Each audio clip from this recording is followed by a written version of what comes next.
the Ottoman Empire decided to join their side, thinking that they would win the war and gain back their territories.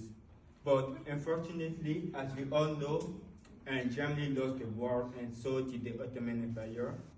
And the winners of the war, which were European powers, started to share the territories of the Ottoman Empire among themselves. And thus they lost a lot of territories once again. And through the Treaty of Sevres, the European powers shared the territories of the Ottoman Empire between France, Britain, Armenia, Greece, and the Turks. Like, the people of the Ottoman Empire were very angry once again and tried to resist the Treaty of Sevres, which was created. So, in order to resist this treaty, they created several nationalist movements, and these nationalist movements were led by Mustafa Kemal Atatürk, who would end up putting an end to the Ottoman Empire and creating the Republic of Turkey and being its first president. So let's look at who he is. So Mustafa Kemal Atatürk was born in 1881. He was born in 1881 in Salonika, a city which is now part of Greece, but at the time was part of the Ottoman Empire. His father was Ali Reza Efendi, and his mother was Subeydi Anim. So throughout his life, Atatürk went to military schools, and then after years of military training, he finally joined the Ottoman Empire army as a captain.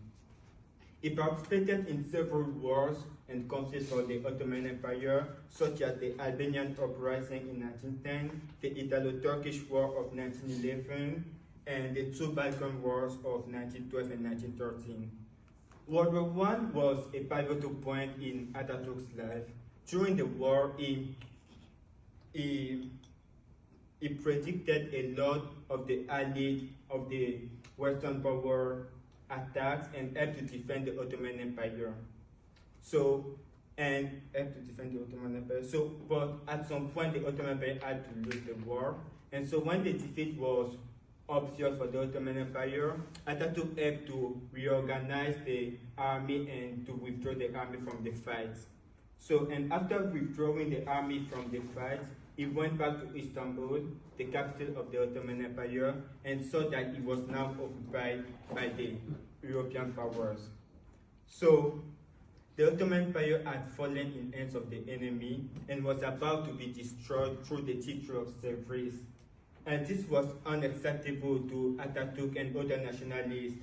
So let's see why they were so angry against this treaty that the European powers had planned. So let's see the Treaty of Sevres.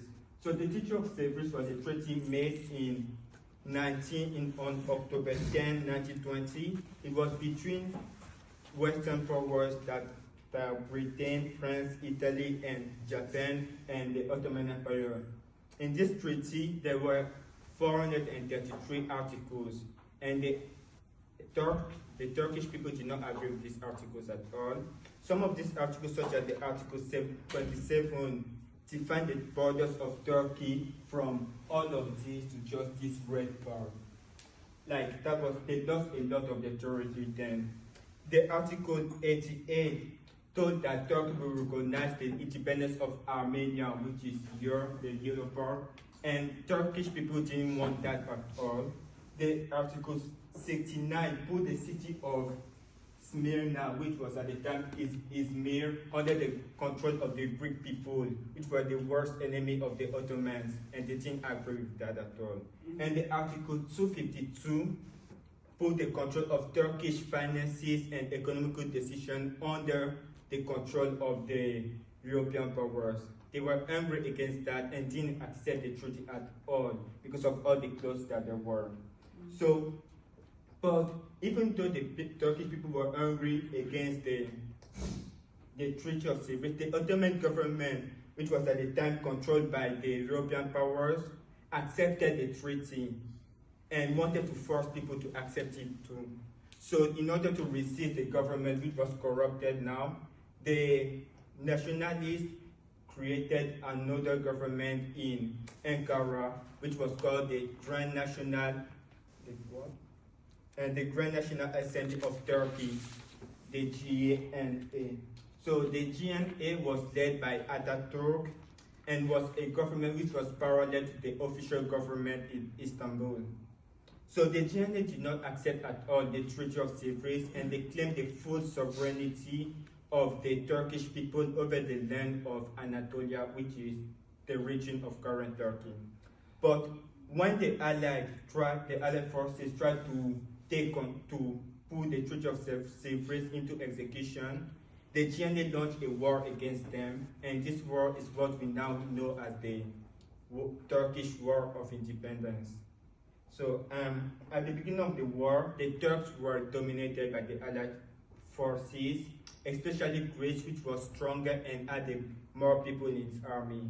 So in order to win the war, the Turkish decided to look for support and international recognition.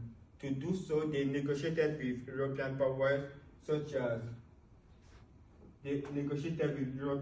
such as Russia, France, and Italy, and gave them some of their territories in exchange for their support.